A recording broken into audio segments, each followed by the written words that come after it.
The November 30th, 2023 special session of the Clarksville City Council is now called to order. Pastor Carrie Kendrick, the president of the Clarksville Area Ministerial Association, will be our chaplain of the day. The Pledge of Allegiance will be led in her absence by Councilperson Deanna McLaughlin. Thank you for volunteering. Pastor Kendrick, if you would please approach the mic, and I'll invite the public to stand if you wish. Gracious, kind, and all-knowing God, it's with a grateful heart that we offer up this prayer to guide the minds, hearts, and hands of those you have appointed. We thank you for strong leadership to make decisions that are not popular but necessary. Therefore, I pray for our mayor, for the various levels of city officials, and in particular for this assembled council. I am asking that you graciously grant them wisdom to govern amid the conflicting interests and issues of our times, a sense of the welfare and true needs of our people, a keen thirst for justice and rightness, and the ability to work together in harmony, even when there is honest disagreement with one mind and purpose. May they each be strong and very courageous to hear your voice as you direct their actions. It is in Jesus' name that I pray. Amen. Please address the flag. I pledge Allegiance to the flag of the United States of America and to the republic for which it stands, one nation, under God, indivisible, with liberty and justice for all.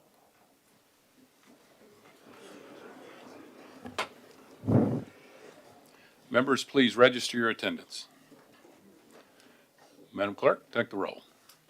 All members are present with the exceptions of Councilperson Little, Councilperson Red, Councilperson Allen, and Councilperson Shekinah, who are all excused. Thank you, Madam Clerk. Next and only item on our agenda is the consent agenda. Madam Clerk, if you would, please read the consent agenda. The item in this portion of the agenda is considered to be routine and non-controversial by the council and may be approved by one motion. However, a member of the council may request that the item be removed for separate consideration. Ordinance 36, 2023-24, second reading, an ordinance amending the operating budgets for fiscal year 2024 for governmental funds, Ordinance 140-2022-23, to appropriate and approve of a 5% market adjustment. Thank you, Madam Clerk. I'll entertain a motion in a second. Motion been made and properly seconded in favor of the consent agenda, Ordinance 36. Councilperson McLaughlin, you're recognized. Thank you, Mayor. Due to the advice of council, I need to make a statement that my husband's a city employee, but I'm making this vote on what's best for all of our city employees and for our city as a whole. Thank you. Thank you. Anyone else wish to be recognized on the consent agenda? Seeing none, hearing none, are you ready to vote? All in favor of Ordinance 36, please cast your vote. Madam Clerk, take the vote. 9 yes, 0 no, 0 abstain. Ordinance 36 is adopted, second reading. We're now ready for mayor and council member comments. Anybody have a comment? Seeing none, is there any member of the public that wishes to make a comment to the council? Seeing none, the purpose of this special session having been accomplished, I'll entertain a motion to adjourn. Motion to adjourn. Without objection, we're adjourned. We'll be back.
First part of our agenda includes a planning commission report, and before we get into the cases, I think Mr. Tyndall has an announcement and some information he wants to share with us and the public. Mr. Tyndall.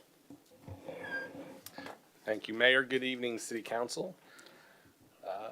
We'll wait for the slide to come up. But as you know, we've been talking for about the last year and a half about working on our comprehensive plan for both the city and the county. And as we're rounding third and sliding into home here right after Christmas, we're drawing in on a couple of public opportunities to have some outreach with our comprehensive plan. We looked for some times, and the location will be at the Planning Commission, but we tried to go with 3 different times so folks who have different and varying schedules have an opportunity to drop in and talk to us about the comprehensive plan. About mid next week on our website, the draft plan should be out and available.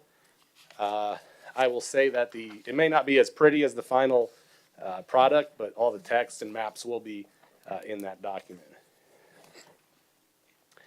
The 3 times for our presentations, it's a drop-in. You don't have to exactly be there at 6:30. You can come in at any time during these times.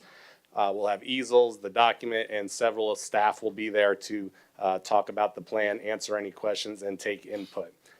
Monday, December 11th from 6:30 to 8:30, right after the county commission meeting.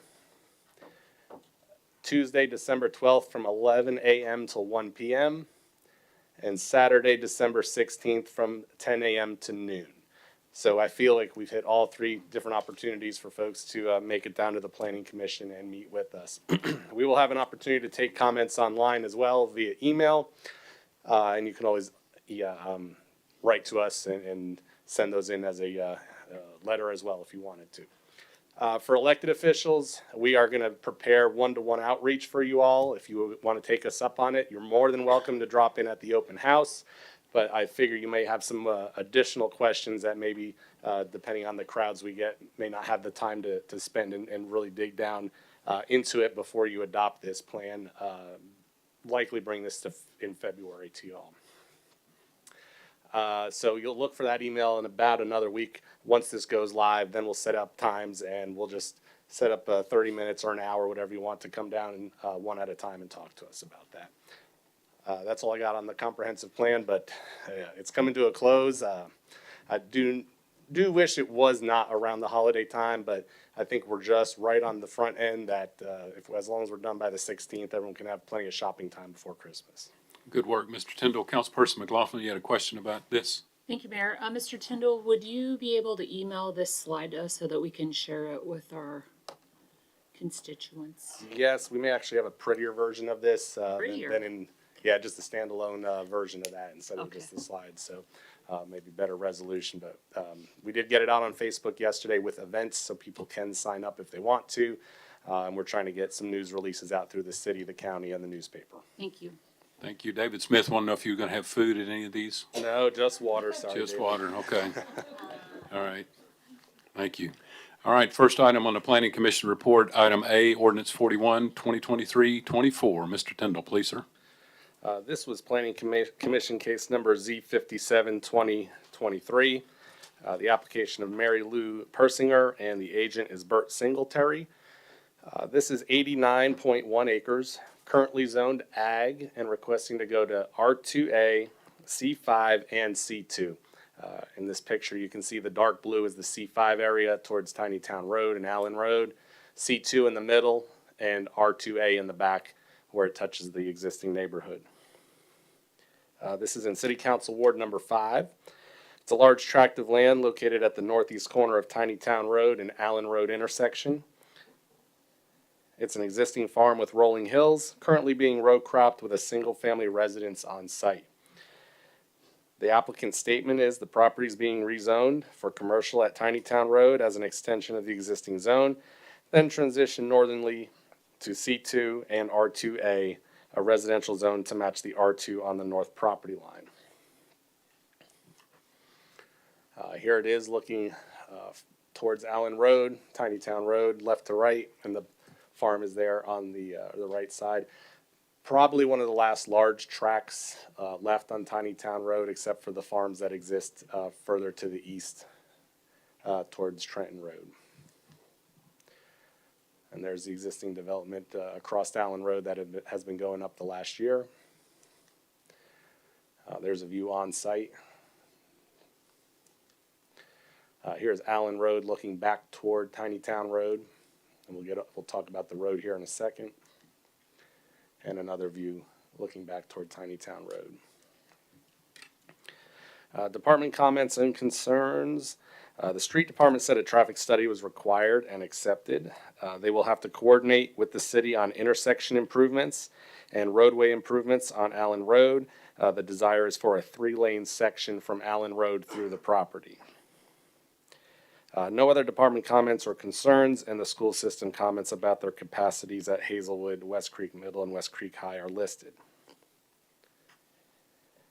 Historical estimates would put this around 543. A little hard to pin that down. The C2 in the middle there is meant to be a transition zone, so if they get more of a commercial user, they can transition it to commercial. If not, it'll eventually become multifamily. The applicant's traffic study estimated 520 units, so I feel we're fairly close on the number there. Staff does recommend approval. The proposed request is consistent with the land use plan. The R2A single family transitions to C2 general commercial, which permits mixed use residential commercial into C5 highway and arterial district along Tiny Town Road. This proposal would complete a node of commercial activity at a signalized intersection while keeping with the character of the development pattern in the area. The traffic assessment and Clarksville Street Department state that improvements to Allen Road to include widening and sidewalk will be required as development occurs in this area. Improvements will be coordinated with the intersection improvement project going on. And adequate infrastructure will be required to serve the site. No adverse environmental issues were identified relative to this request. The Planning Commission also recommended approval. Thank you. Any comment or question? Councilperson Zacharias, you're recognized. Thank you, Mayor. I see in the notes here that a traffic study was performed and accepted, but I don't see it attached to the document that we have here. I'm wondering if we could get that sent out to the members of the council through the clerk. Sure, the street department has that, and we'll make sure they get that out to you. All right. Thank you. We'll take care of that. Councilperson McLaughlin, you're recognized. Mr. Tyndall, are you aware of any access directly to Tiny Town Road from this development? With the amount of frontage they have, several hundred feet, they would have several access points. They have not laid out a preliminary layout yet. The intention, though, is, after speaking with the engineer, to continue the, I think it's Brewster Road there. Yep, Brewster and Brewston Drive to the north, and potentially a public road that would come through the site and connect with Tiny Town Road as another access point, as well as using Allen Road. So complete a grid in the area, but they could have a couple driveways on Tiny Town depending how they develop it. Okay, thank you. And that's per the access ordinance. Any other comment or question? The city just recently awarded a contract for the improvement of this intersection, Allen Road at Tiny Town Road, which will include some widening on the Allen Road side and some changes to the signal there. So that's one of 3 that we'll be doing first of next year. All right, we're ready for item B, ordinance 42, 2023-24. Mr. Tyndall, please, sir. This is Planning Commission Case Z58, 2023. Application of McGregor Holloman. John Mark Holloman is the agent. 1.35 acres, currently zoned M1 light industrial and requesting to go to CBD Central Business District. It is an extension of the CBD in the area. In fact, it and the 2 properties next to are kind of a last bit of holdout of M1 property downtown. This is in City Council Ward number 6. It's on Spring Street and Beaumont Street intersection. It's an existing office building and associated parking. The applicant's statement is to bring it in character with the surrounding area. Some of you may know this as the former Social Security office. It's been several other offices in the past. The use has changed just slightly, necessitating the zoning, but this is the right zone going forward. No comments or concerns from any departments. Staff does recommend approval. It's consistent with the land use plan. The request is an extension of the CBD district and is in character with the surrounding development pattern. The proposed CBD brings the existing office building into compliance with zoning and adequate infrastructure serves the site and no adverse environmental issues were identified with this request, and the Planning Commission also recommended approval. Comment or question regarding ordinance 42? Councilperson Holloman, you're recognized. Thank you, Mayor. I will be abstaining. I just want to make that known. This is a family property, so I just want to make that clear. Thank you. Thank you. All righty. We're now ready for item C, ordinance 43, 2023-24. Mr. Tindall, please, sir. This is Planning Commission case Z59, 2023, application of Jeffrey Robinson. Cody Dahl is the agent. Just under an acre at .91 acres, currently zoned R2 and requesting to go to R2A. It is not an extension of R2A. There is R6 to the west there. It's a parcel that fronts Hickory Heights, approximately 300 feet west of Hickory Heights and Walnut Drive intersection, also in Council Ward number 6. It's an existing residential lot with steep topography, and the applicant statement is infill development. Project indicates 4 lots. Here's the site in question. And there is a lot of topography up there on Hickory Heights. And there's looking back just past this house on the property in question.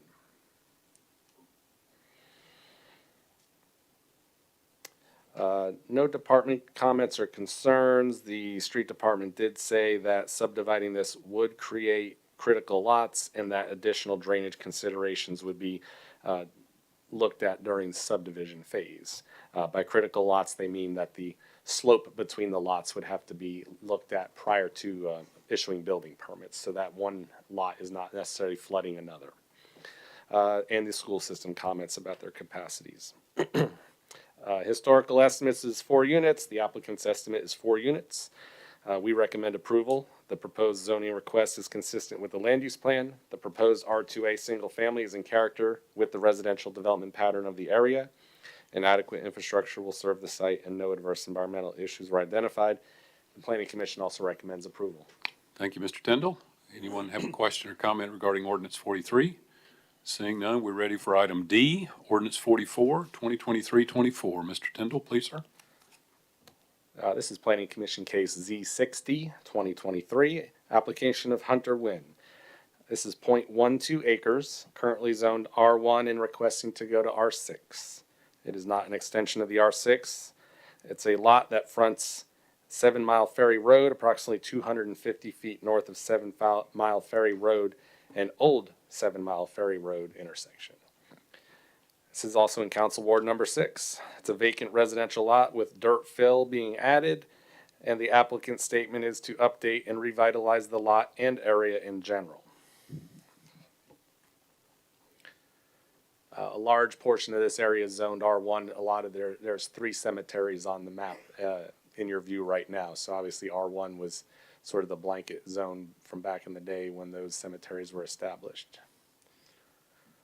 Here's the road in question. The property's down there. You can barely see the sign on the right. We mentioned there's existing fill being filled on site. And here's looking the properties between the 2 houses in the picture here.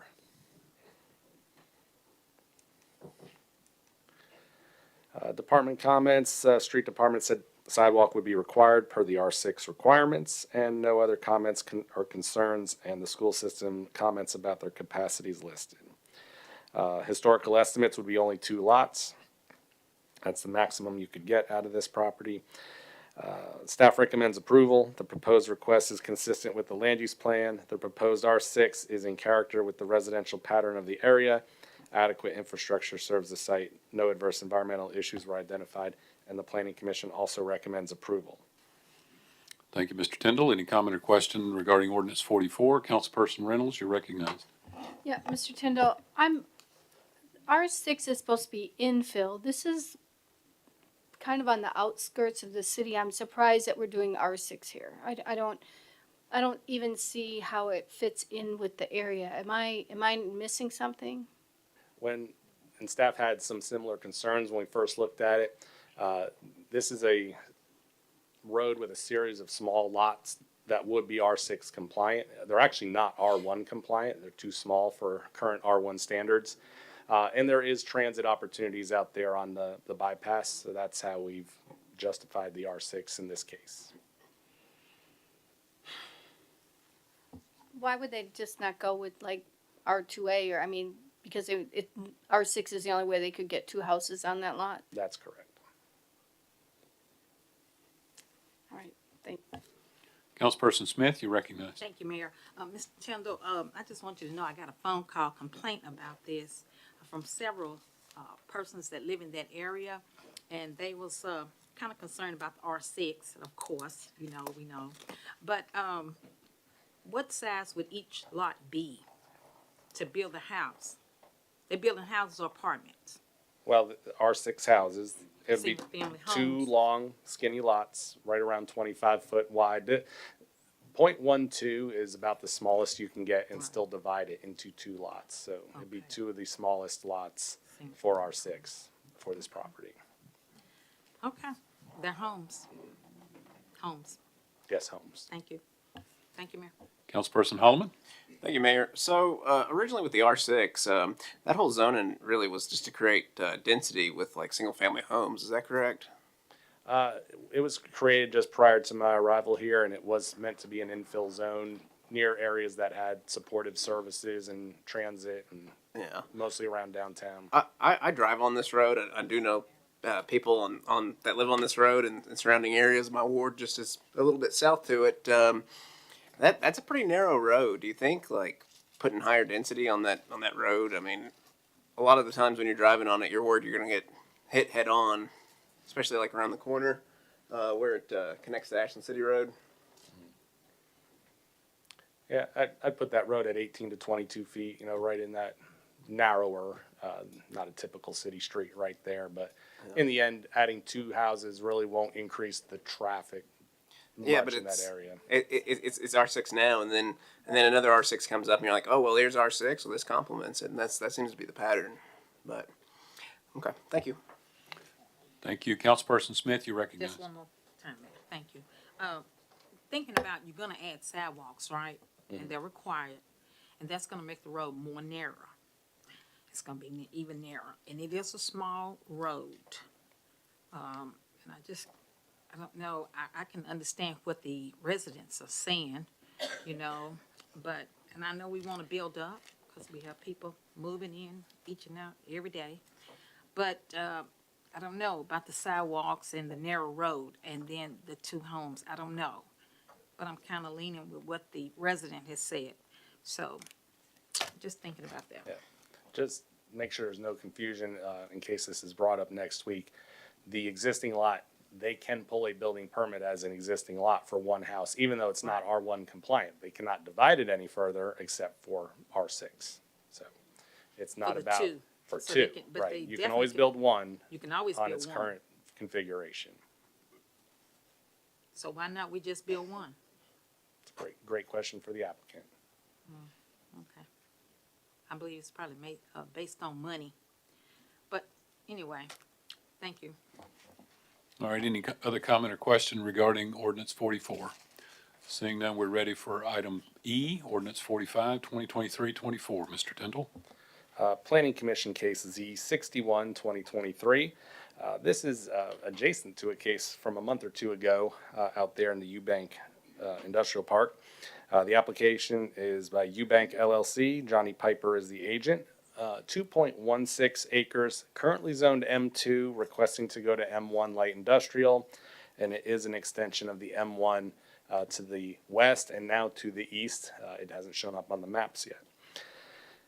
It's a tract that fronts Eubank Drive, 700 feet west of Eubank and Innovation Way intersection. This is in Council Ward number 4. It's a vacant grassland field. And the applicant's statement is for light industrial development similar to West Dunbar Cave Road or Industrial Drive. One thing we've noticed as staff is that in an area like this where you have some large M2 and some smaller M1 parcels, M2 has significant setbacks because it's intended to be the most intense industrial, but the M1, which is complementary to the M2, does not allow for some of these smaller supportive uses. So something we might look at in the future about industrial against industrial might be having slightly less setbacks to avoid having to rezone and replat like this. There were no department comments or concerns on this request. Staff does recommend approval. It is consistent with the land use plan. The request is within a current industrial development and is not out of character with the development pattern. The proposed M1 request will permit more compact development pattern within an established industrial complex, and no adverse environmental issues were identified. Planning Commission also recommends approval. Thank you, Mr. Tindall. Any comment or question regarding ordinance 45? Seeing none, we're ready for item F, ordinance 46, 2023-24. This is Planning Commission case Z62, 2023, application of Christopher Doherty. This is 2.98 acres. It's 2 parcels. And I'll get to the zoning map here. They're zoned both R1 and R3 currently, and they're requesting both to go to R4. It is not an extension of R4. You can see that there's R4 in the area of Peters Mill Road and Pollard Road. 2 parcels of land fronting Pollard Road and Quentin Drive intersection. This is in City Council Ward number 4. It's an existing tract with multiple residential structures on it and on site and a former non-conforming body shop facility. And the applicant's statement is to allow the applicant to be able to pull building permits for future development purposes. This is Pollard Road as you, Peters Mill is right to your back here. And just past that one house. So these 2 houses on the front and the associated structures behind them are part of 2 lots. So each lot has multiple structures on it, which is already not in compliance with the zoning. These parcels out here may predate some of the zoning regulations out there. The site that was used as a body shop has since ceased operation and is just a large garage at this point. And the R4, in one sense, would clean up this situation and allow the multiple residential structures on one property, but it does also open up the opportunity for additional development. Sidewalk would be required if developed along Pollard Road, part of the street department, and you can see the school system comments about the Kenwood system listed. If developed, the historical estimates would be 35 units. Staff does recommend approval. The proposed request is consistent with the plan. It's R4 multifamily residential district is not out of character with the development pattern along Peters Mill Road corridor. The adopted land use plan states it's desirable to have a mixture of housing types and no adverse environmental issues were identified with this request. The Planning Commission also recommended approval. Thank you, Mr. Tindall. Councilperson Reynolds, you're recognized. Thank you. Mr. Tindall, a while, we disapproved a previous request because of how narrow Pollard Road is. And I don't see any comment about widening the road up to Tiny Town from, if we put this density here. I mean, I'm still concerned for the width of Pollard Road. And, you know, it's our greenway and there's already a lot of traffic.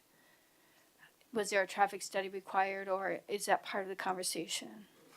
I did not see one. I don't see a note about a traffic study. Since it was R3 going to R4, the change may have been so minimal that the street department didn't require a traffic study. The R3 could be developed today, subdividing out several single family or triplexes, depending on the way they wanted to go, by putting in a road or just doing it off Pollard Road as it is. To address the question about density, that previous R2, I think, case that came up a couple months ago, the Planning Commission and the staff both supported that one as well. So they felt that the road width in this area was okay when it came to that development. All right, thank you. Councilperson McLaughlin. Thank you, Mayor.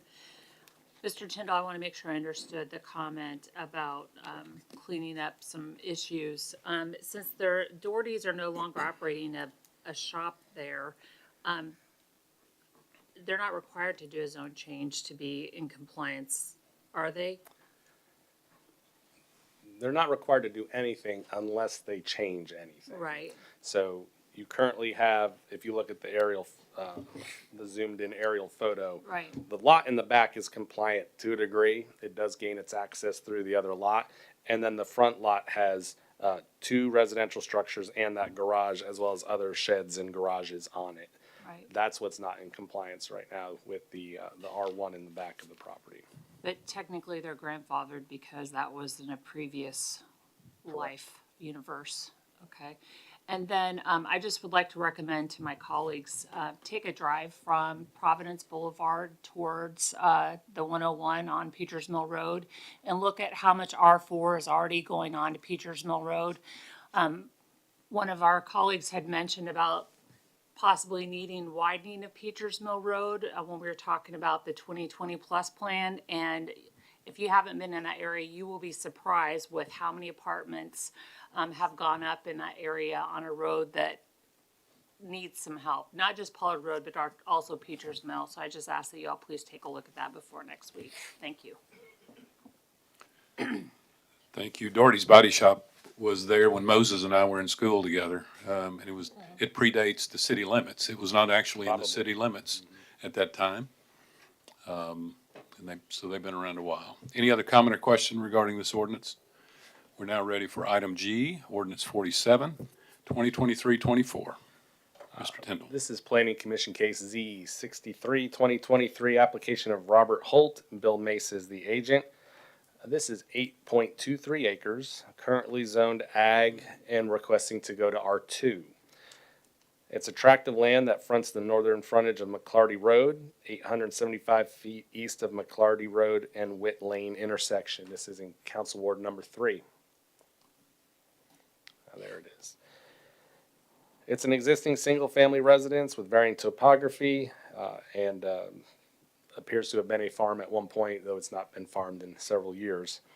The applicant's statement is would like to get the property rezoned in order to develop single-family houses.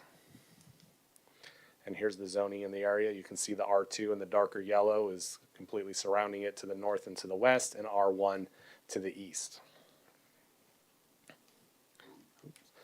Here is McClarty Road, looking back towards Peters Mill Road. The property's right there on the right. And there's the existing house in the back there.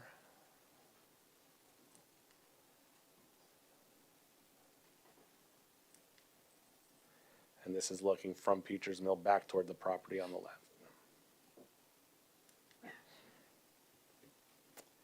Comments and concerns. There is no gravity sewer in the area. It would have to get an extension, but there is capacity in the area. Sidewalks would be required at the subdivision phase of this development. And the school system comments about West Creek and Kenwood listed. Historical estimates on this would be 24. I think when the letter went out, the applicant said 12. I would say somewhere between 12 and 24 due to the topography and whether or not they're going to keep the existing house on that property is more likely what you're going to see. You'll likely see one cul-de-sac go in and houses around it. I can't see with the depth of this property that having long skinny lots would be the wise thing for the applicant to do there. So you'd get one new road with 12 to 24 new houses around it. Staff does recommend approval. The proposed request is consistent with the land use plan. The proposed R2 single-family residential zoning classification is an extension of the existing R2 to the north and to the west, and there were no adverse environmental issues identified. The Planning Commission also recommends approval. Thank you, Mr. Tyndall. Councilperson Streetman, you're recognized. Thank you, Mayor. Mr. Tyndall, I know you talked about the 12 to 24, and also it would depend on whether or not that house remains. What about in the event that they choose, because they can still do the cluster, can they not? Yes, and that's taken into that 24 number. 24 really, I think, would be on the high end under ideal situation. A lot of grading to do on that property. Okay. I know this was one I did vote in favor of at the Regional Planning Commission, but it was not one that I enjoyed voting in favor of, and I'm not quite certain that my vote will remain the same on the council floor. Councilperson Reynolds, you're recognized. Yeah, Mr. Tyndall, can you remind, I know we chatted after the meeting, there's 2 entrances. When you look at all of this, all of these homes and from above, there's only 2 entrances. How many rooftops are in there right now? to those two entrances? Yes, when this came in for rezoning, that's one of the first things staff and I looked at was how many houses are already off McClarty and on this side of Peters Mill Road, and it's about 580 580. total houses from working your way from Peters Mill back on the peninsula. What I don't show on this map, the river wraps this area, and you can kind of make it out as it wraps around McClarty and those zones there. Back in the day, McClarty was the only way in and out, and then the city many years ago also added Amy Drive, which added a second access point over at Peters Mill, but there still is a pinch point where about 250 homes are beyond that pinch point of McClarty Road. Again, this, as we thought when staff discussed it, a drop in the bucket, if you will, of all of it in the 12 to 24 range of 580. They felt that that was acceptable for what's going on in the area. So we are already over 80 our ordinance. Our ordinance says 250 per entrance, right? The subdivision regulations state that you need 2 entrances for more than 500 lots. So if this does come in for development, it would require a variance to develop, and the planning commission would have to vote on that variance. But we'd be upping it to close to 600. Yes. So, I mean, at what point do you draw the line and say no more? I mean, who do you draw the line on? I understand last one in, right? I understand that, but at some point we have to enforce our ordinances, and if we don't do it now, how will we do it for the next one and the next one and the next one? Is there a option or an opportunity to create another entrance to relieve any of the, I mean, not necessarily off of McClarty, but I mean anywhere in this neighborhood? Without additional development at this point on those parcels to the south, which are all ag still, you could have another public road out there. But yeah, there's a draw, if you will, that comes off the river up there that does prevent additional connections through that area. So, I mean, I just have concerns that we're not enforcing our own regulations. I would say that the pacing of growth is in your hands. That's why you're all the final vote on zoning cases. We will, if it does pass, we'll look at the variance, and we would have, as the planning commission commissioners, the right to approve or deny that variance request if it does rezone. Okay, thank you. Any other comment or question regarding this ordinance? Seeing none, we're ready for item H, ordinance 48, 2023-24. Mr. Tindall, please, sir. All right. This is Planning Commission Case Z64, 2023, application of Robert Wheeler, and Bill Mace is the agent. This is 1.77 acres, currently zoned both R1 and O1, and requesting to go to C2. It would be an extension of the C2 classification in the area. This parcel fronts Madison Street, approximately 675 feet west of Madison Street and Crossland Avenue intersection, and it also fronts the north frontage of Crossland Avenue. This is in Ward number 6. That should be corrected on your sheets. Originally we had it as Ward 9 at the Planning Commission, but I think that's corrected on your sheets there. It's a wooded tract with varying steep topography, and the applicant statement is for a retail development.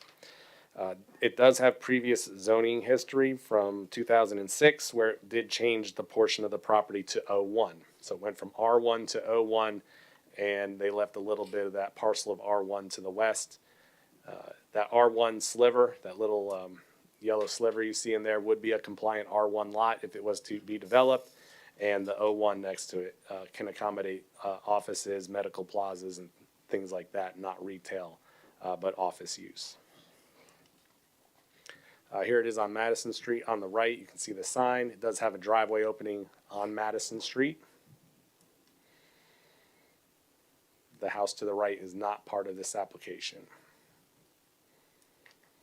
And this is looking from Crossland Avenue. So in order to develop it for any purpose, a lot of bulldozers will need to be used to make this a usable property. And this is on Crossland Avenue. The street department did ask for a site distance analysis, and the applicant did return one. and looking from the other direction back toward Madison Street on Crossland Avenue. And there's the sign. So we did put signs on both frontages for this one. Oh, I'm sorry about that. We'll go back and use that other map. There's no gravity sewer in the area, could be extended.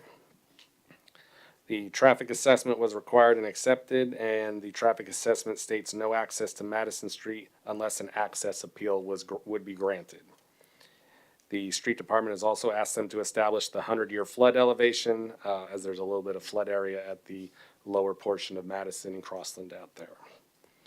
And the school system comments, though if it does go to C2, it could be developed as both multifamily or retail, or both.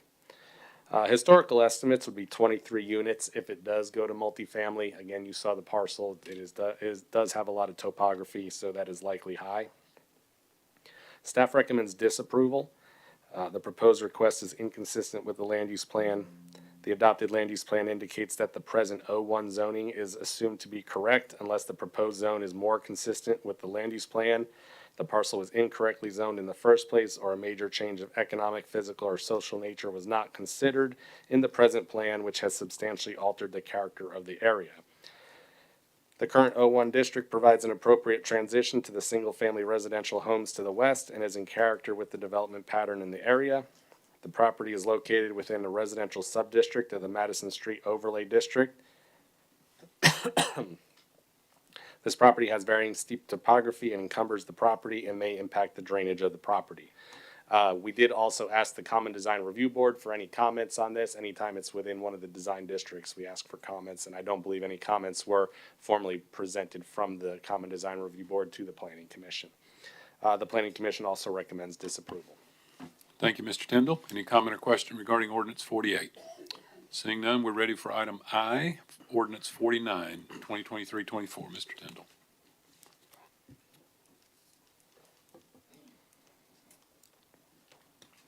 This is Planning Commission Case Z65, 2023, application of J&N Enterprises Incorporated. This is a total of 44.5 acres, currently zoned R2 and R2D, and requesting to go to C2 and C5.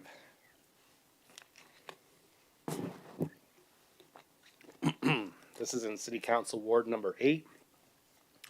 It's a portion of land located north of Tiny Town Road, east of Andersonville Drive and Egret Drive and Sandpiper Drive. The applicant's statement is to increase commercial in the area to accommodate a larger commercial customer. So if you look at this map, this parcel has seen several rezonings over the past year or two, starting with the R2A in the back, R4 through the middle there. What the applicant is showing here, they already have a C5 frontage, and they are going to more than double the depth of that frontage. The current frontage on the north there would not allow them to pursue the development of something larger, such as a movie theater or a big box retailer, or something more than just a strip center or a fast food restaurant. So they don't have any exact plans according to their testimony, but they said they want to be able to be ready if one of those type of uses do come to the area. You can see the C5 to the south, which is also undeveloped, does have that depth of close to 1,000 feet and not just 300 feet, which is what you see on the north. This area will, as it develops, have a collector road with a signal that kind of comes down between the R4 and the R2 up there, and goes between the property on the north and property on the south. So you would start to create a node of activity around a signalized intersection, in an area that does have a lot of current and potential population. Here's the stretch of Tiny Town Road. The property would be on the right, back there somewhere.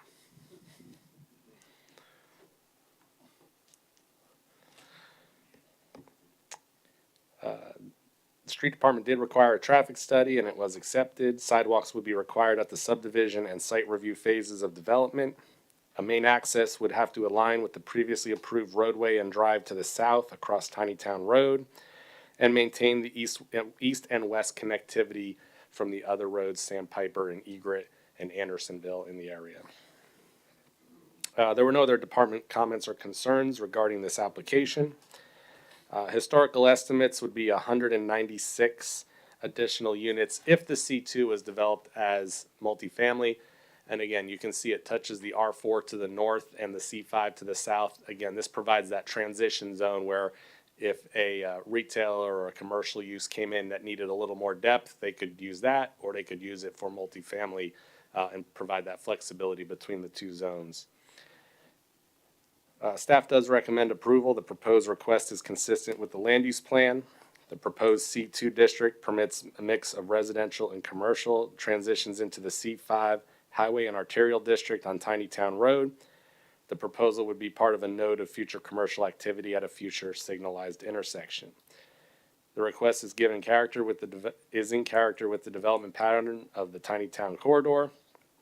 The added depth of the commercial area aligns with the goal of creating nodes of commercial activity instead of strict commercialization for the entire corridor.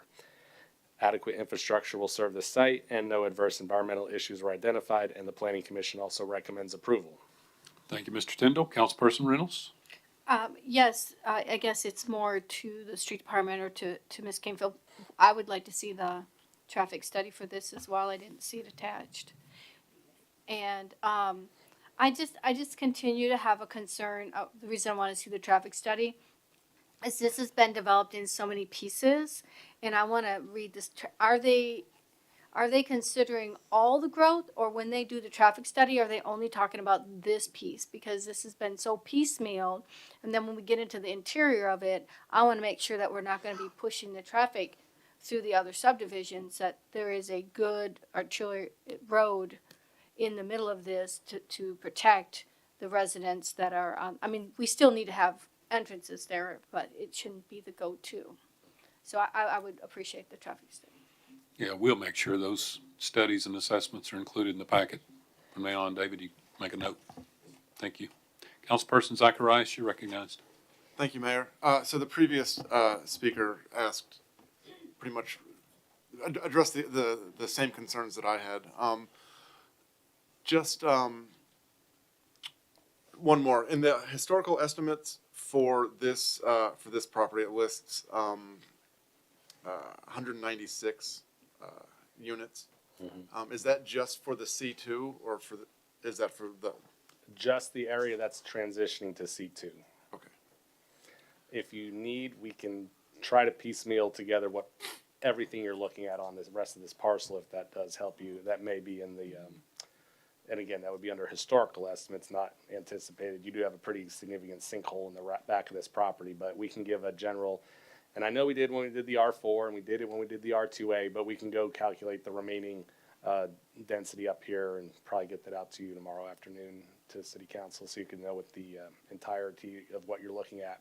I will say this applicant has been working with us. Their engineer's been working with us. That's where we came up with the concept, sitting with the street department, of having likely a 3-lane road that comes from the R4 straight south, and it lets the other roads tie into it to act as that sort of backbone to this neighborhood, so it doesn't just immediately peel off into local 24-foot wide or 26-foot wide roads. It would be a more significant collector road for the truck traffic and the shopping traffic that you'd see in this area. All right. Yeah, I just want to just reiterate some of the concerns mentioned by a previous speaker. This whole corridor continues to be rezoned a piece at a time. I think it would be very challenging, if not impossible, to do a traffic study that takes into consideration all of the already approved rezoning applications that we've seen. We know Autumnwood Farms is coming. We're talking 750 new units this month alone we're being asked to consider on Tinytown. Thank you. Any other comment or question? Seeing none, we're now ready for item J, Resolution 15. Mr. Tyndall? This is the 4th annexation request this year. It's a single parcel owned by Miss Suki Allen, requesting to be annexed into the city limits. This is on Garrettsburg Road, and it's actually known as Clyde Court. That leads back to a single-family house in the county there. You can see in the bottom right, or the top map shows where it touches the city limits. The bottom right shows the zoning in the area. It's 11.34 acres, a single parcel. It is requesting a rezoning from R1 and RM2, which is Mobile Home District 2 in the county. That's not even a zone that exists in the city. And they're requesting to go to R2A. That would allow for approximately 54 units. They would convert Clyde Court to a public road and build it to city standards as they develop this parcel. The plan of service has been posted. We did get the typical comments that you get, but the police did say they will continue to implement their hiring plan. Parks and Rec did mention a shortfall of parkland in the general ward 2 and 3 area in this area. CTS has recently curtailed some service on the Lafayette Loop, I believe it's called, where they cut back service from 30 minutes to an hour, but this property is within a half mile of a bus stop, and Northeast High School's right there as well. And then CDE always has to extend their utilities with any annexation that goes on. You will notice that there's 3 houses that are left between Clyde Court and the city limits. I did personally knock on each of those doors and spoke with the residents there, but no one in addition was interested in annexing their property at this time. Planning Commission reviewed the plan of service and does recommend approval. Both of the plan of service and the annexation will require public hearings next week. Thank you, Ms. Tyndall. This does take into consideration Resolution 15 and 16. Correct. Okay. Councilperson McLaughlin, you recognize. Thank you, Mayor. I think this is the first time in my history I've had annexation in Ward 2. Okay, well, So my question, I already know the answer, but I just want to make sure that the neighbors around there are aware. So if this is approved and they do develop this as a city area, they're required to put underground utilities, streetlights, and sidewalks in as part of this development under the city code, correct? Correct. Everything would have to be developed under the city code. Okay. Thank you. any other comment or question? Seeing none, we're ready for, since we've covered items J and K, we'll go to L and M, or just L, excuse me, Resolution 17. Mr. Tyndall? I think this will cover L, M, N, and O. Okay, Resolution all right. 17, 18, 19, and 20. As part of doing an annexation from time to time at 6 months or a year and a half later, there has to be a follow-up plan of service progress report, which says either items are still outstanding and we've not yet implemented these items, whether that be electrical service, sewer service, or something else. We have put advertisements in the paper for each one of these. These are annexations that go back to 2020 and 2021, 22 time frame. Each of these will require their own public hearing, Mayor, but this is an opportunity for anyone who was supposed to be annexed in order to come back and say, hey, you say you've provided me the services, you haven't, and I don't want to be annexed. It's kind of the last opportunity. So postings went out, letters went out, and there's a resolution on each one of these that says that the plan of service from those times have been satisfied. You can see next to each resolution, we have listed the area that that resolution and annexation took place in. And as a side, we'll also have 2 more of these next month to clean them all up, except for everything in 22 and 23. Thank you, Mr. Tyndall. Any comment or question regarding Resolutions 17, 18, 19, and 20? Seeing none, Mr. Tyndall. I think that concludes my report. All right. Thank you. Councilperson Reynolds, you had a question about these items? No, can I have an alibi? for What'd you the- do? For the, Chief Crockrell said no, sorry. for You're the recognized. previous zoning where it's not connected. So kind of after what what the previous speaker said, do you have a concern, like we're gonna have to go through property that's not part of the city to do the work? Is that not a concern where it's not coming in connected, I guess? It actually does touch the city limits at Garrettsburg Road. So Clyde Court does touch the city right there, as well as the entire back of the parcel Oh, gotcha, okay. touches the city. where the church owns that property to the east there. And that's an open field. Should that ever develop, we'll likely stub the development through, and you'll have multiple outlets out from that development. Okay. Thank you. One mulligan per member, right, Billy Lee? Okay, thank you. All right. Thank you, Mr. Tyndall, for that report. We're now ready for the consent agenda. Madam Clerk. All items in this portion of the agenda are considered to be routine and non-controversial by the council and may be approved by one motion. However, a member of the council may request that an item be removed for separate consideration under the appropriate committee report. Ordinance 37, 2023-24, second reading. An ordinance amending Part 2, Code of Ordinances, Title 13, Utilities and Services, Chapter 3, Gas, Water, and Sewer Services, the City of Clarksville, relative to credit and debit card transaction fees. Ordinance 38, 2023-24, second reading, amending the zoning ordinance and map of the City of Clarksville, application of the estate of Bruce and Otrez Cardin for zone change on property located on two parcels fronting on the west frontage of Evans Road, 325 plus or minus feet north of the Evans Road and Dogwood Trail intersection from RM1 Single Family Mobile Home Park Residential District to R3 Three Family Residential District. Resolution 24, 2023-24, a resolution approving appointments to the Audit Committee. Resolution 25, 2023-24, a resolution approving a certificate of compliance for sale of wine at MAPCO Express Incorporated, doing business as MAPCO number 7514, located at 2491 Fort Campbell Boulevard in Clarksville. Resolution 26, 2023-24, a resolution approving a certificate of compliance for sale of wine at MAPCO Express Incorporated, doing business as MAPCO number 7502, located at 2099 Wilma Rudolph Boulevard here in Clarksville. Resolution 27, 2023-24, a resolution approving a certificate of compliance for sale of wine at MAPCO Express Incorporated, doing business as MAPCO number 7509, located at 1500 Tiny Town Road in Clarksville. Minutes from November 2nd, 2023. Thank you, Madam Clerk. Any question or comment regarding the consent agenda? Sort of telling that we have more resolutions about wine than we do zoning on the consent. All right, we're now ready for the Finance Committee report. Chairperson Streetman, you're recognized. Thank you, Mayor. Ordinance 39, 2023-24, first reading. An ordinance amending Part 2 Code of Ordinances, Title 13, Utilities and Service, Chapter 3, Gas, Water, and Sewer Service, the City of Clarksville relative to gas rates, charges, and/or fees.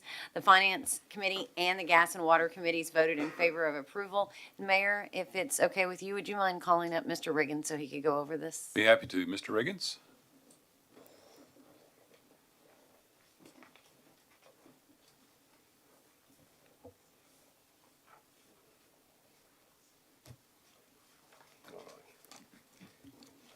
You're Good evening, Mayor. recognized. Good evening, Mayor, Council. I want to apologize once again to the members of the Gas and Water and Finance Committees for having to rehash this all over again, this lengthy presentation. But as you've got here, I'll ask you, as you're turning to the proposed code revisions in red and strike through, if you don't mind, I think that would be the best place to go through these. As discussed, while you're turning to that, as discussed in the Gas and Water and Finance Committee meetings, the combination of volatile gas prices, natural gas prices, inflation, and of course, as well as planned system maintenance, pipeline replacement and upgrades, they've resulted in an overall negative financial impact for our natural gas department. Due to this impact, earlier this year, we secured the services of Jackson Thornton to perform a rate study, the final results of which you have in front of you now. I want to be clear from the beginning that the efficiency of this group, being the gas department, is not the issue at hand, as they operate with a very capable and productive workforce. I'm proud to say that our entire gas division has only increased by 2 employees in over 10 years. And this is achieved by ending a third-party contract, well, multiple third-party contracts, one being for service and main installations, another for leak surveying, which over time has saved our department millions throughout this same time. Despite these efforts and due to the first mentioned issues and projects this fiscal year, the gas division is operating at approximately $1 million deficit to date in the negative. This is where we currently are, and we haven't even really begun to touch on the $20.7 million worth of capital projects planned over the next 5 years. With all of this in mind, I ask you to please look at the red strike through as we go through the proposed changes. First off, I'd like to note that the proposed changes are going to, what we propose, they go into effect July 1st of 2024. The only one not doing that is firm transportation, and we're proposing that to go into effect December 1st of 2024. The July 1st date is because we do not want to raise customers' rates in the middle of the winter time when they're using so much gas. We'd rather give them time to prepare, do that in the lowest usage months. As far as the firm transportation, we only have one firm transportation customer. It's Fort Campbell Military Base. And as most of you are aware, their fiscal year starts October 1st. We have a contract that we negotiate through October that starts in November.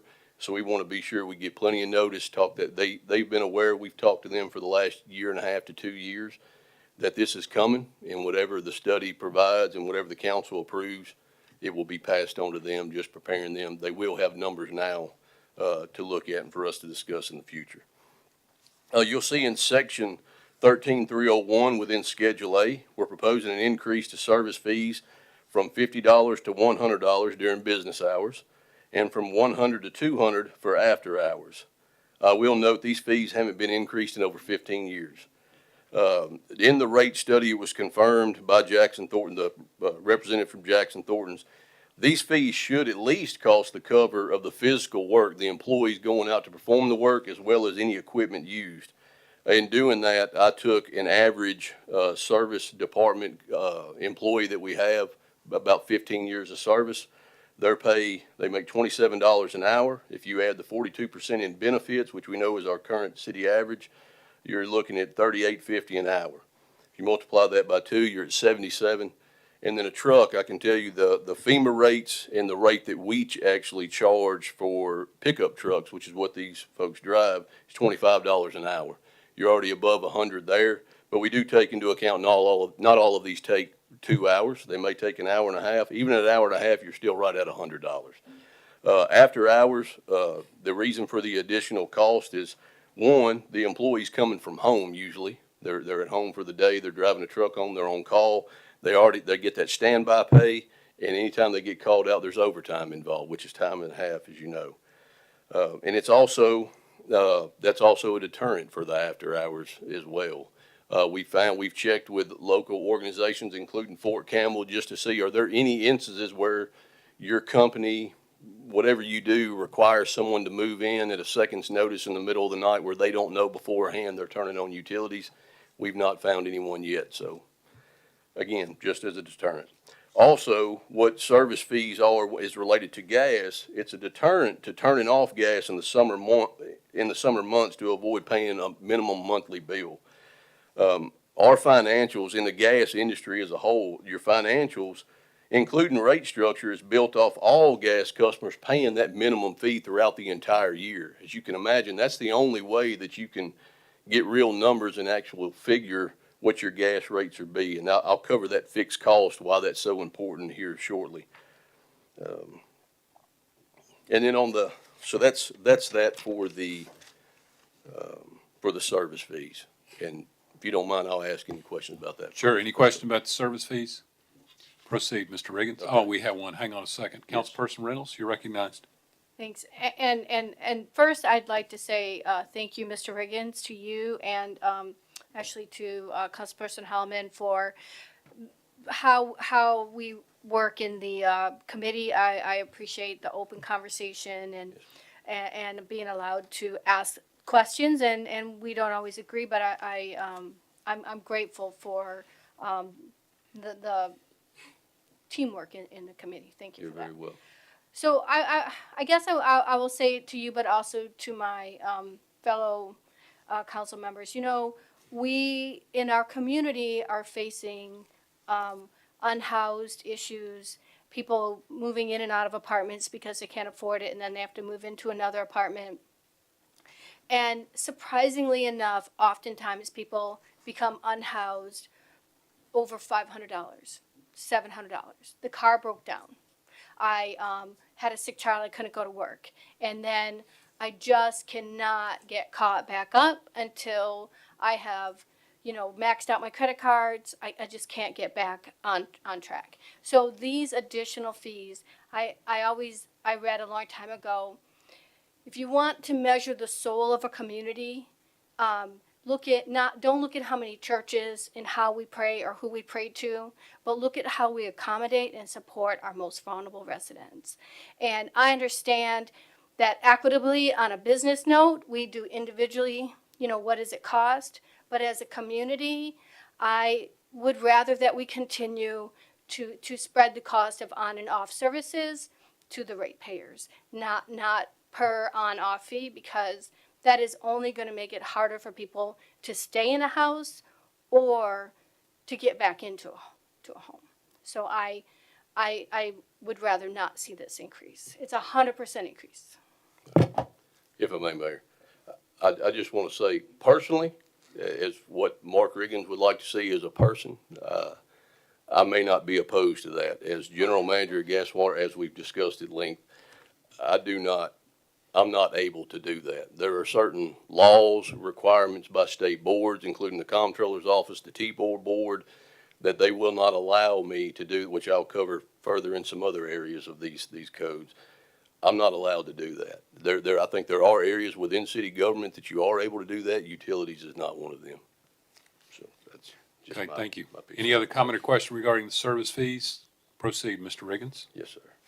In section 13.316 on number 1, if you turn to the next page there, basically the only change there is that last sentence in red. That is basically a right of refusal, which we think we already have technically, but I just wanted to make sure it's codified that due to these rate changes, we believe there will be times, throughout from now on, there will be times where a large customer may request to change from one rate to another, one rate class to another, and we just want to be sure that we have clearly defined we have the authority to refuse that based on finances. What we don't want to do is allow a large customer to change, and then we take a negative hit there, which we do have to spread amongst our other customers, including residential and commercial. We just want to ensure we have that right to do that. That's what that first, that one sentence there adds.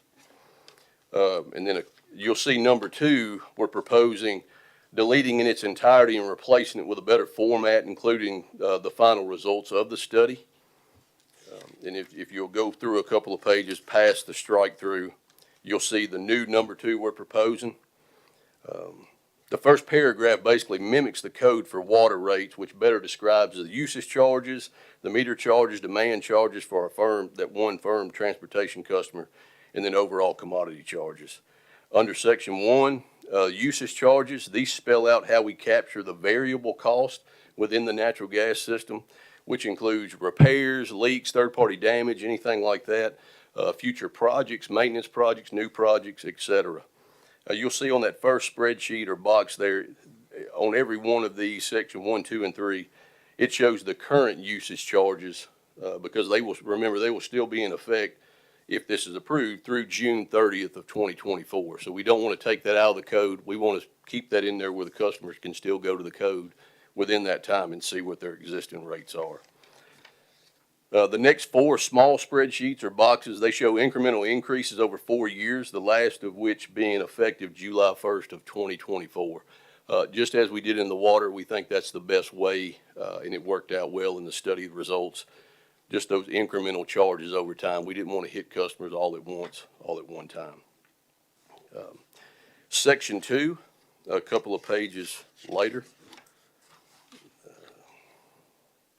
The section 2 meter charges define the capture of our fixed costs. This is normal yearly maintenance, which those leak surveys that I spoke about earlier that we took back in-house, that has to be done every year in certain sections. The entire system has to be done within every 5 years. That also includes valve maintenance or SCADA, utilities. which what that is our regulator stations that are out throughout the system. Those are radio reads that read back to us so we know what pressure is. We have people who have pagers, laptops, iPads, cell phones, everything else that read those throughout all the night, where if there's a pressure issue, we can send someone out. And when it gets very cold, single digits, I would imagine I have someone up all hours of the night watching that. So that's for those fixed costs. It also includes employee salaries and benefits. And it's the same setup with the first spreadsheet showing the current through June 30th, 2024. The following 4 boxes showing incremental increases. Again, the last implemented of July 1st, 2027. And then section 3 actually describes all of the costs, the fees that our one firm transportation customer, again being Fort Campbell, it describes all of those. They're a unique situation in that they just pay to use our pipeline. They actually buy gas from the same place we buy gas, so they're not purchasing directly from us. So there's a different way to charge for that throughout the industry, and we're showing that here. Currently, our costs are split between usage, demand, and meter charges for the farm transportation customers. The added demand charge is related to all fixed costs associated with all it takes us to be able to serve an agreed upon maximum amount of gas. As you know, Mayor, with a contract that we negotiate every year with them, they tell us there's an MDQ maximal demand quantity where they have to say the most gas that we'll ever use during this year is this much. And this demand fee is, how's that based is everything it takes me in the system to get that gas to them to be able to use that at any time whatsoever. Of course, in the contract, there's penalties for going above that, things like that. As with the other customers, the usage charge covers variable costs associated with the transmission of the actual amount of gas that they use. Again, just that covers all classes. And again, these spreadsheets are current, show the current rates and the 4 incremental increases. Again, they began in December 1st of 2024. The last phase implemented in December 1st of 27. And then also I have a spreadsheet, if I may, Mayor.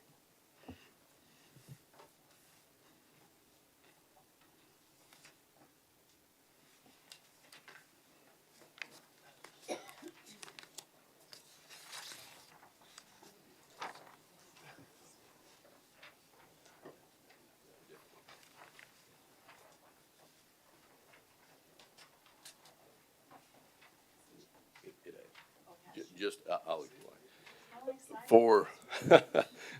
For the members of the Finance and Gas and Water Committee, it is a little different. The numbers really haven't changed except for the existing inside residential.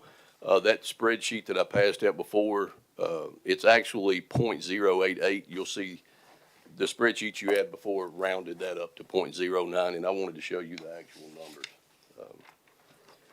So as you're looking this over, as it passes around, I'll say that the team of Jackson Thornton and my employees and myself went through multiple versions to get to this point where we're at today.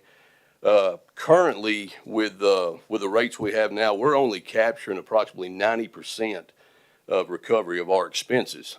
So that's at 10% in the hole, the reason why we're $1 million in the hole to date.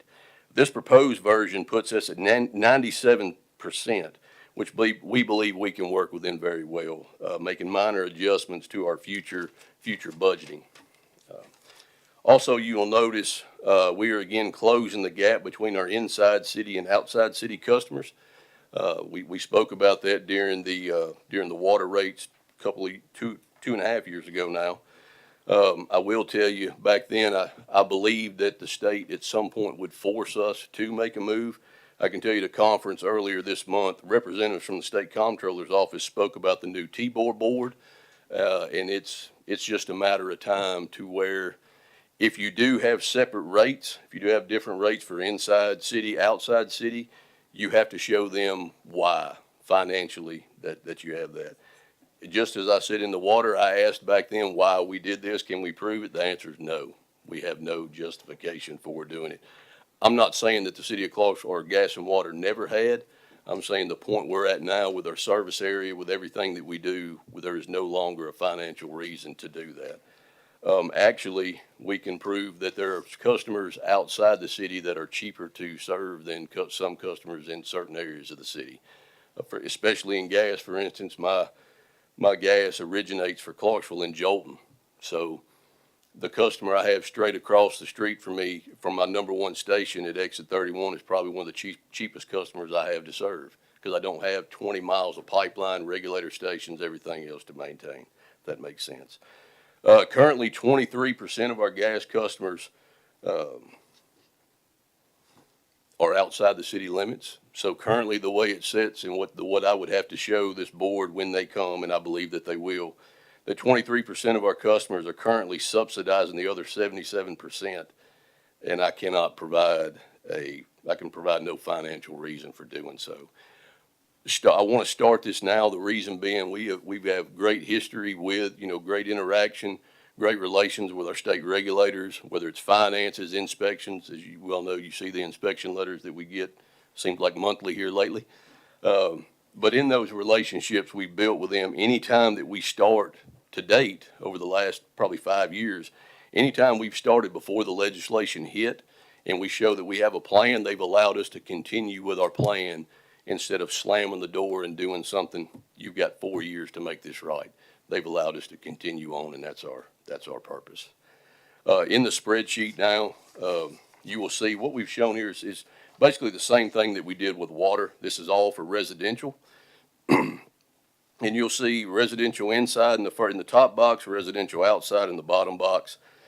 You'll see summer, spring, fall, winter, and winter. That summer is just a minimal load for our average customers, residential customers in the summertime. It's basically showing the lowest customer we have outside of just a meter charge. If somebody's using any gas at all in the summertime, that's what it is. Then you have spring and fall, which is an average of all homes there. Then you'll see in the winter is where it really splits up by size of a home. You'll see that first column is, as we discussed in those other meetings, we just wrote it out this time for ease. Roughly a 1,300 to 1,500 square foot home, what it costs to heat that on average, and then 3,000 square feet, 2,500, 3,000 square feet or above, what the average there. This basically just shows when it's all said and done at the end, a summer customer for residential inside, if their bill is $14.22 now, at the end of those 4 years, it'll be $18.53, and then so on and so forth. You'll see also in the residential outside, we've done the same thing, again, closing the gap, but you'll still see a difference, a higher difference in their bill. And with that, Mayor, I'm happy to answer any questions anyone may have. Okay, any comment or question for Mr. Riggins? Councilperson Zacharias, you're recognized. Thank you, Mayor. So when I heard this information in the Finance Committee meeting, I had to go home and do some homework and learn what TBOR was. So TBOR is the Tennessee Board of Utility Regulation, Yes. subordinate to the Comptroller's Office. And I think this is the most important part of what you told us here today, and I don't want anybody in the public to misunderstand. It says here the Tennessee Board of Utility Regulation supports natural gas, water, and wastewater public utility systems by ensuring they are financially self-supporting. They're not going to allow a utility service provider to run itself into insolvency. That is correct. Okay. As I said with the water rates, they will not, and I said in one of the committee meetings, they will not allow me or the city council to run the utility in the ground, just for lack of a better word. Not that you would, but just saying. Okay, and currently, would we say that the natural gas division is financially self-supporting? No. Okay, That, as our last committee meeting showed, we're $1 million in the hole to date, this fiscal year, okay, so 5 months. look, nobody up here likes to vote for rate increases. Right. Nobody likes to put their name next to a yes vote for a rate increase. But if the natural gas division continues to not be financially self-supporting, is there a risk that TBOR could come in and impose rates closer to those that were recommended by the consultants that? Or greater. I would be more concerned. As I said, we did the rate. I said the other day, this is the third version. It's actually the fourth version, and they came down every time. So I would be more concerned of a study done and they just blanket approved the first version. But yes, what T-Board did away from they combined the Water and Wastewater Finance Board and included natural gas all together, and it actually gave them teeth. They can force if there's a failing adjacent utility district to ours, they can force, and they don't think they can make it on their own. They can force them to turn it over to us, and they can force us to take it, whether we want or not. But another thing that it says in their regulations, as you're reading there, they will step in and they will take the authority away from all of us and raise it for you. All right. Yes, sir. And one last point that I just want to drive home, the rate increase that you are requesting here today is less than the rate increase that was recommended by the consultants. Much less. Yes, sir. All right. Thank you very much. You're welcome. Thank you. Councilperson Reynolds, you're recognized. Yes, thank you. I just wanted to make sure that everybody understood. I don't oppose, I understand the economics of it, but I figured out, I put our current rates and then what we're going to, and then the percent change. And the burden of the percent change for city residents, we're going to 81.8% increase in our per 100 cubic feet, while in the commercial area, they're only going up 11 and 9.8. So it is the spread that I have concerns with, and that I feel that the city residents are really taking the brunt of this. Our bills will very much increase, and I don't appreciate the spread. Mr. Riggins. So in answer to that, I can explain why. So those percentages are based off the unit of gas, not actual bills, if that makes sense. It's talking about the increase per meter charge, which I understand that. And it's also talking about the the increase per 100 CCF, which is 1 unit for us as far as measurement and billing. Again, if you'll look over at the other spreadsheet where it will show you the actual difference in the bills. And the reason why, and I agree with you, these numbers, I haven't checked them, but I'm not doubting that they're right. But the reason why this is, and it looks so drastic, is our current rates, the way it show residential, there's a cost of service that is equated or figured for every rate class. Currently, today, inside residential is only paying 86% of their share of the cost of service. Residential outside is paying 98%. When it gets to commercial, HLF, commercial in, commercial out, HOL, they're already at 100% or greater, which is why, again, in knowing that at some point they're coming, I can't in good conscience propose that I raise them much more. What these proposed rates will do, it will have residential inside at 99%. Residential outside will be just over 100, as will commercial inside, commercial outside. Commercial HLF would have been at 122% is where it's at currently. We found out some ways to finesse that there. We're actually doing away with this rate class. We found out it's more advantageous to the few commercial customers that can apply for that to move them over into the commercial, whether they're inside or out, and save them money. So that's what we're going to do, eliminate that. When you get into HLF industrial, what that means is high load factor. And what that is, to sign up for that, you do get a reduced rate, reason being, your maximum, we have a contract, your maximum amount, let's say it's just for ease, 1,000. What that means is on your lowest month, to qualify for that, your lowest month of gas, you can't take less than 500. You can't take less than half. What that does, and the reason you get a discount for that, I'm guaranteed revenue all year long, which is a big deal in the gas industry. The industrial, the WACOG, it also gets a reduced price because it's interruptible. We shut those customers off if they have a fixed price. So they are buying gas from us, but they've agreed to have an alternate source where if we have a large event where I just can't get the gas, I have a list of these customers and we go turn them off. We notify them that within so many hours, we go shut them off. They get a reduced price for that.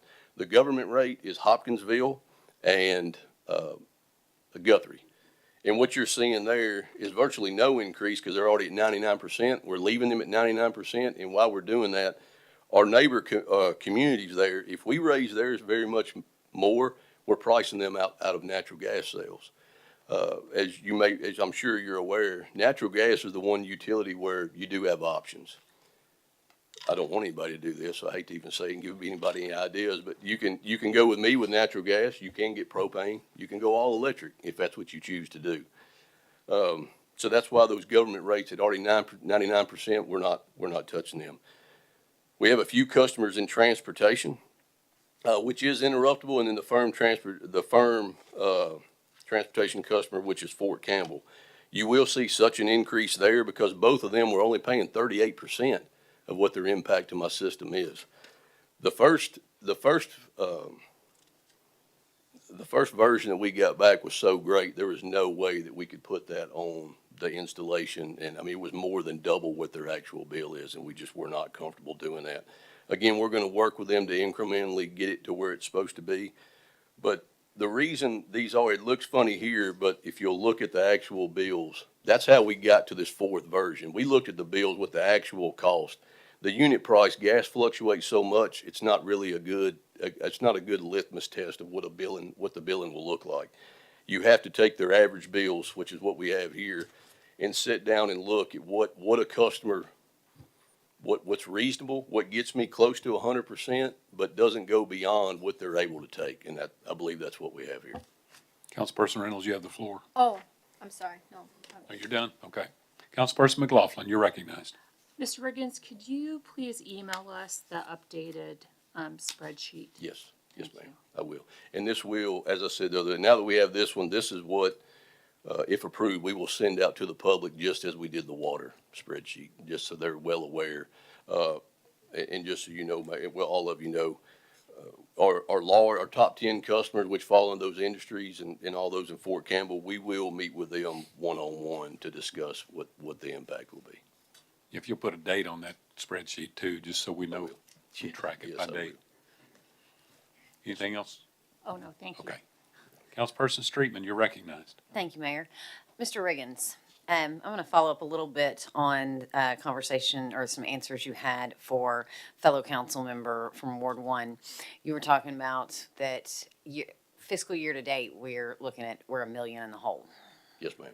Okay, and this is kind of for the public that I want to point this out. Our fiscal year just started July 1st. Yes, ma'am. We're 5 months in and I'm $1 million down. Well, that would just be the 4 months, would it not? Or those numbers being the million, would that be through the end of October? That may be right. Because your meeting would have been Yes, held that is towards the correct. middle You're of the correct. month.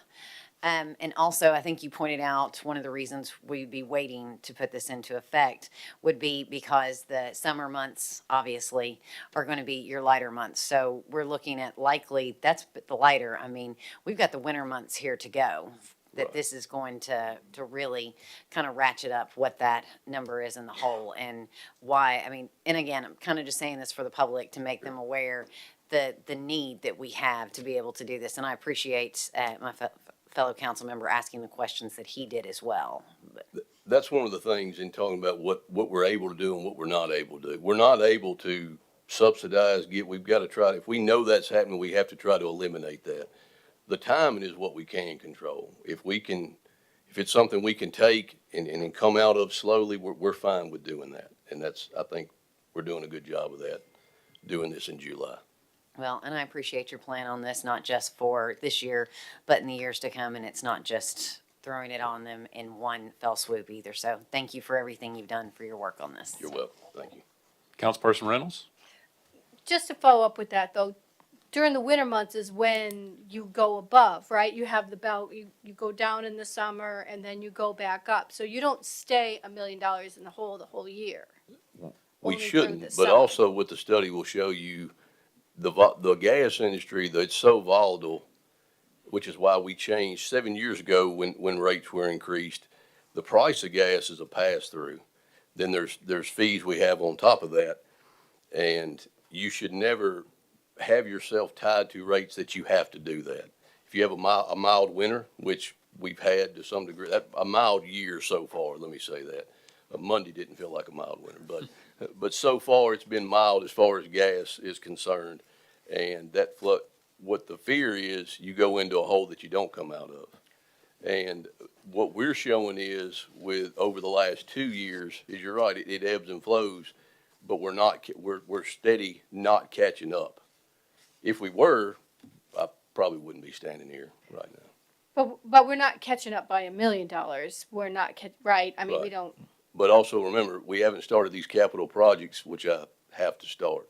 I mean, as I said in the committee meetings, one of these projects that's not on the books that I have to account for now though, is we have that where I talked about exit 31, those two pipelines coming in, one's an 8-inch and one's a 12-inch. And as you heard last month, our gas company is now 70 years old. That main first feed that we have, that 8-inch, is 70 years old. And the average pipe life of time of a pipeline, as you know, is 50 years. So at some point sooner than later, I'm going to have to do a complete rebuild of that because of another project that we thought we may partner with and may still at some point up to the north, relatively the same line. It was going to cost about $35 million 2 years ago, which if I was a betting man, I would bet I wouldn't get it for $35 million today. I just wanted the public to be aware that we don't stay $1 million. It ebbs and flows. That's what I wanted to make Right. sure. But again, what we're showing is we're not recovering as quickly or to the level we should. But yes, ma'am. Any other comment or question? All right, Chairperson Streetman, you're recognized. Thank you, Mayor. Mr. Riggins, you might want to stay there.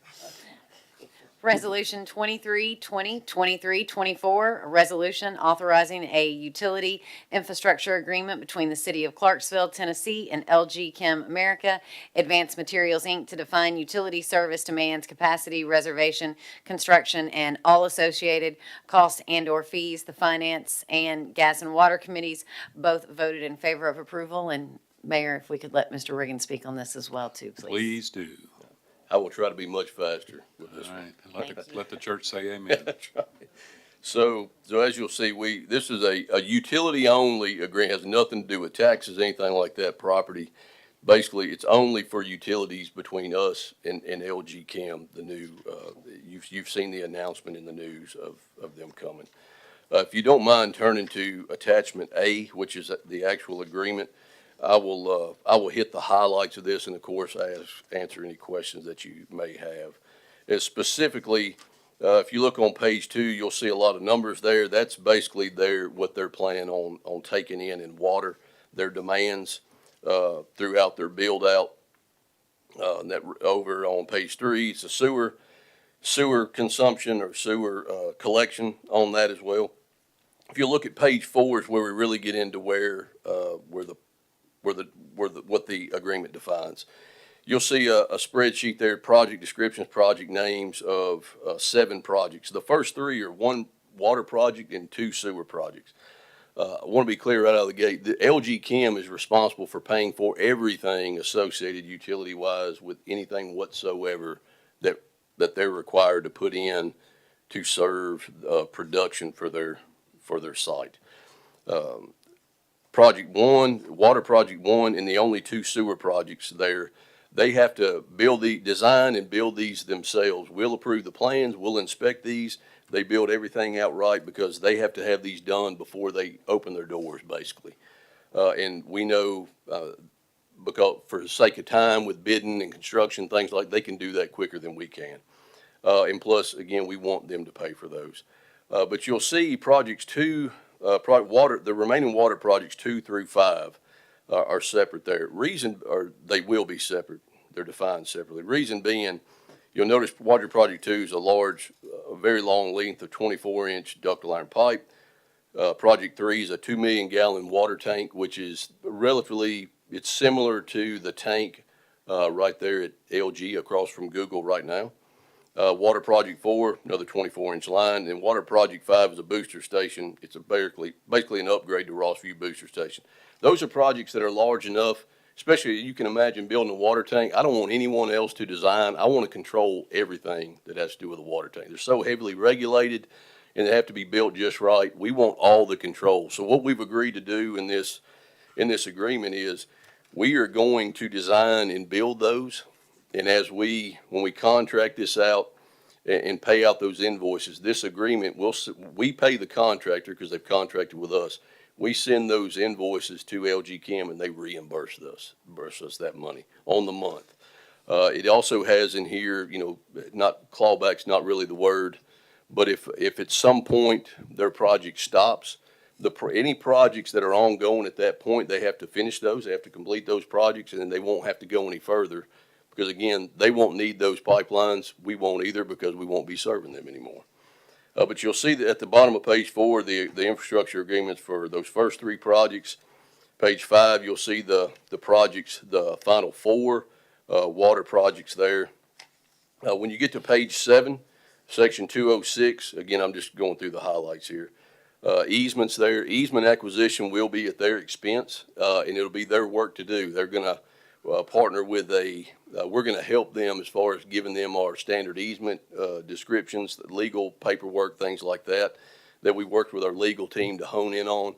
They will take those, negotiate those easements, pay for those easements, and when they're dedicated, they won't be dedicated to LG Chem, they'll be dedicated to me, to Gas and Water. The only time that we'll get involved at all is if there's very few easements to be gotten. Let me say that most of this is IDB property. But the ones that do, if it comes down to, they will not negotiate because these projects, they're at LG Chem's cost, but they will also benefit existing customers that we have, industrial customers, and maybe some commercial and residential as well. They'll benefit those, and it'll set us up for some future development as well. We will assist with condemnation if need be. Now, we're hopeful that won't happen. Our plan is what we've told them they will do is they'll get appraisals right out of the gate from a state certified appraiser. They'll present that to the property owner, and they will know then, even as a city, as you well know, we can't go much beyond that anyway outside of the difference in legal fees, things like that. So it will limit our the negotiating anyway. But then also on that, when it did get to condemnation, any cost, legal expenses, anything else we have will also be reimbursed by LG Chem. Then if you get to page 10, it gets into the water. This will be the last big piece. The water and sewer capacity reservation fees. You're well aware of that. You just thank you for passing the legislation that allows us to do this. I know in the code it specifies that our committee approves these. But since it's part of the overall agreement, we wanted to push and let the whole council do everything. We want it all. It was asked to split up in multiple agreements, and we disagreed. We want it all in one place where it's all or nothing for us. So that's the stance we took. You'll see in section 302 on page 10, the water capacity fee equals over $14 million. The sewer capacity fee is over $3.7 million. In some projects, most projects, smaller projects, we would require that to be paid up front. In this one, as part of negotiations, because these fees are directly related to my currently being constructed water plant and a future sewer plant that I've not started design for yet. We've agreed for the water capacity fees to be amortized over 20 years. We just split that up, and we'll charge that on a monthly basis over 20 years. Reason being, the bonds for that will be over 20 years, so we don't mind doing that. And then beyond that, the sewer will be another 20 years, but we've agreed to defer those by 5 years. Again, we've not started design. We had estimated when we started this a year ago that we would be in design or start design in roughly 2030. And I know how things have been going here with the growth and everything. If I think it's going to be 2030, I'm going to plan for 2027, which is why in 2022 I agreed to we would just to do that by 5 years, and I think we'll be fine there. And again, I want to point out these are fees that we've never collected, which again, it makes it where these industries, and we welcome these industries coming in, but our local residential and commercial customers are not subsidizing these industries. That's the one other thing I've got there is, you'll see in the back of this there on those reservation fees in this contract, we did an overage and an underage, basically all around protection for us, to where if the customer, you'll see where it talks about a rate, which is $8.20. We started out with a higher fee. We agreed to reduce that only because there's a threshold when you get to water and sewer. This does not gas. There's nothing to do with gas in here whatsoever. once you get, there's a threshold in water and sewer. Once you get to a certain point of service, it's cheaper to serve you. And what you gain, it's more and more profit once you get beyond that point. In doing that, we were able to agree to offset some of these. To protect that though, if they don't use at least 90% of the capacity that they promised, we revert back to that 1025 number. We settle up and they owe me more money, of course. What that also does is it allows me to take that 10% and sell it to someone else. On the upper side of that, once we reach 110%, or if they ever reach 110%, then that forces us to go back to the table for two reasons. One, they've got 2% of their capacity that they don't have locked in. It's not guaranteed. So I could shut them off.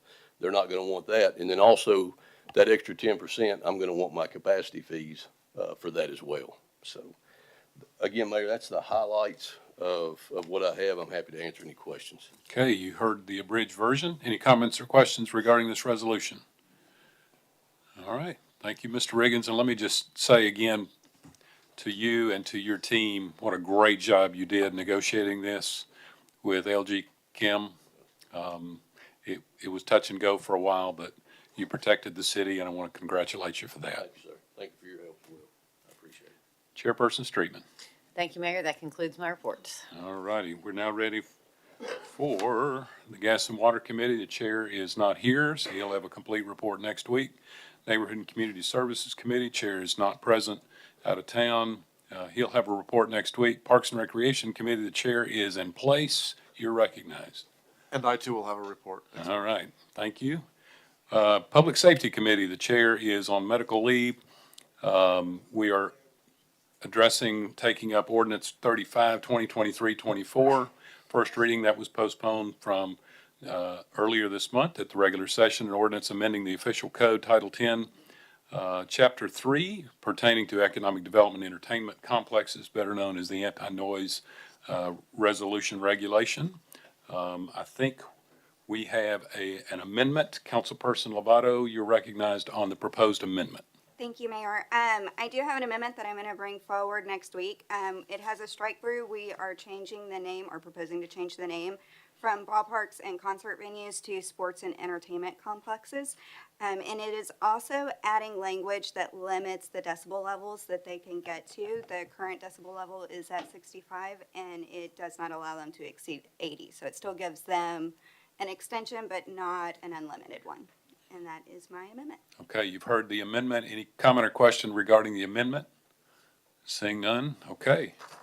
We are now ready for Transportation Streets Garage Committee, and the chair is not here. She'll have a report next week. And then we're now ready for new business discussion, sidewalk ordinance. Councilperson Reynolds, you're recognized. Thank you. Well, it's been a year, almost, so a year and counting. I'm kind of excited. I did want to first say I'm sorry. I had meant to get the ordinance out to you earlier, but I had a pretty hard question asked, and I had to do the research. I had to call. I keep saying that I've become friends with people at the Access Board in D.C. They kind of know my voice when I'm calling. So I had to do some follow-up, and it just took me a little bit longer.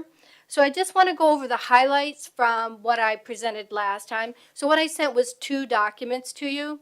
One has the markups of what I've changed along the way, with comments and why, and actual concerns as I've gone. And the second document is pretty much the clean document for you to read, and it'll be what I hope to submit at the next Streets Department meeting for approval.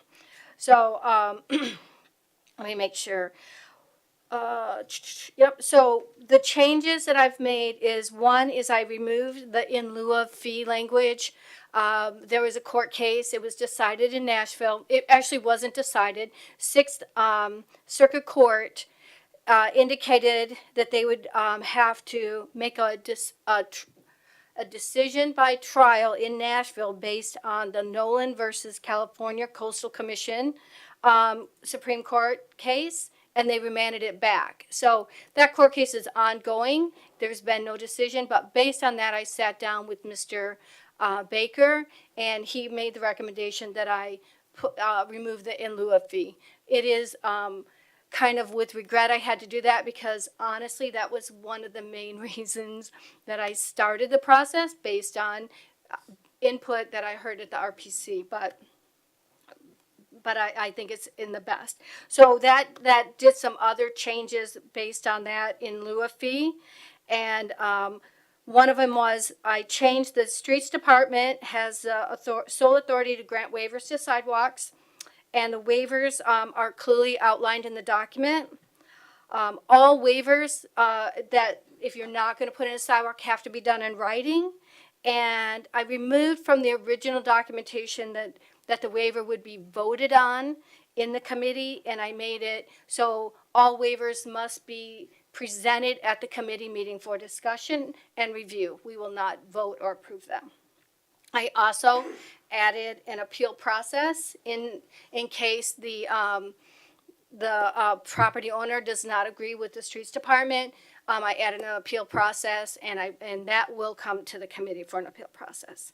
The other big change, based on the input from the streets department, was originally I had 5-foot sidewalks. ProWOG required 4-foot sidewalks. So based on their input, we will require 5-foot sidewalks on collector roads and greater, and 4-foot on local roads. Those language is taken right out of the ordinances. Just a reminder that 4-foot sidewalks still require a 5-foot passing every 200 feet, which means every other driveway has to be graded at 5 feet for a passing area. And I think that was, so I think the ordinance is the way forward. We haven't updated it since 2007. It meets the updated ProWalk standards. So upgrades will not in the future be at the expense of the taxpayers. If there are concerns for specific neighborhoods or areas, these areas should be addressed by reviews such as one completed in the Red River District. That was an opportunity where you can identify deficiencies. I do have one more minor point that has to be addressed, and but it's a minor change. I would ask that you please review these, the final document, and send any comments or concerns to Ms. Canfield, and she will forward them to me. And I will research them and then present them at the next TSG meeting in writing, so you can, so you'll know the outcome of it. I wanted to take a moment to say thank you to community members, leadership, and staff in our departments, especially the street department and the gas and water for their time and thorough reviews. They have provided guidance and allowed me time to research their concerns and questions and come back to them. I'm very grateful to that. So it's been a year, and I do want everybody to know that I've also socialized this in the community. If you have people that you would like to socialize with it and address and make sure that their concerns are addressed, please do so. And I hope to have this ready by next month for a vote in January. This ordinance will improve the walkability of our community and support equitable access for residents in our community. Expanding our sidewalks will improve the physical and mental health of our residents, provide safe routes to schools, as well as address safe access for all. Thank you. Thank you. Any comment or question? Councilperson McLaughlin, you're recognized. Thank you, Mayor. This is to the sponsor. Since we weren't able to finish our discussion at our committee meeting, I do have a couple questions. One on page 4, new section F where it's highlighted in magenta, where it says the director of the street department will require that the utility companies relocate. Is there going to be a time certain that they're required to do that, or are we waiting for the legislative agenda that we sent to our legislators to move on? Basically, and I will tell you, I lifted that language directly out of the ProRog decision, and they do have our streets department does have the ability to grant a waiver if they need to and present it, but yes, we'll be waiting for them to move it. Okay, and thank you. And then my last question or comment is, on page 6, I believe, under section M, thank you for putting in there, that property owners are responsible for the maintenance of the grass strips. If that is not complied with, does that trigger a codes violation? That would be something I'd be interested in knowing before our next, committee meeting. Thank you. And I do like the draft of the waiver, and I do appreciate the fact that you're willing to allow the director of the street department to be the deciding factor on that without it having to be delayed from the committee process. And thank you for your work, and I do appreciate all the work that Mr. Smith and Mr. Cowan have put into this as well. So thank you. Thank you. Any other comment or question? Seeing none, we're now ready for mayor and council member comments. Anybody have a comment? Councilperson Zacharias. So, in response to a couple dirty looks and comments, I would like to take this opportunity to remind everybody that the Christmas parade is on Saturday. And if you come out, you might see a couple of the more grinchy city council members participating in that parade. So, we hope to see you all there. Okay, that'll draw a crowd. Okay. Councilperson Lovato, you're recognized. Real quick, I just wanted to congratulate the city on supporting the Education Foundation and successfully pieing Mayor Golden in the face. Good job, Mayor. All right. That was rather fun. Is there an instant replay or just a still shot? Well, there is a video. Rather fun, actually. Okay. Thank you for pointing that out. Councilperson McLaughlin, you're recognized. Thank you. I just wanted to announce that my next town hall meeting is next Tuesday, December 5th, 5:30 p.m. at the Clarksville Police Precinct on Cunningham Lane. All are welcome to attend, regardless if you live in the ward or even in the city limits in this case. And then also, happy day after my daughter's 25th birthday.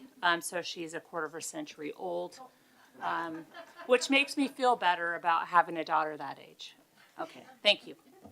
There's some logic in there somewhere. Councilperson Reynolds, you're recognized. Yes, I would like to invite the community to attend a kind of a information session. Montgomery County Historical Society and Clarksville Arts and Heritage Council are offering a public information gathering to address local historic preservation issues and challenges. So you can learn about topics such as current local protections and effectiveness, National Registry of Historic Homes and Properties at Risk. We are doing this at the Fort Defiance Visitor Center on Monday, November 4th at 5:30. December 4th? December, thank you. Okay, sure. Thought I missed it. Okay. It's- All right, any other comment or questions? I have a couple of announcements. We have a new deputy director of our HR department, Christy Oshwager. Christy, if you wouldn't mind stand so we can, everybody see your face. Fresh from Kansas. And then you have on your desk the fourth annual report by the city of Clarksville and an annual report from the Clarksville Department of Electricity, CDE Light Band. I'll invite you to read through that to see how our city is progressing and the money that we're investing well on behalf of the citizens. Councilperson McLaughlin, you're recognized. I apologize, Mayor. The annual reports, are those available on the city website? Yes, they'll be on the homepage so they can click through that but you have a hard copy. Thank you. All right, thank you. Any other comment or question? We're now ready for public comments. Anybody in the public wish to address the council? Seeing none, we stand adjourned. See you next week. See you at the parade, 5 o'clock.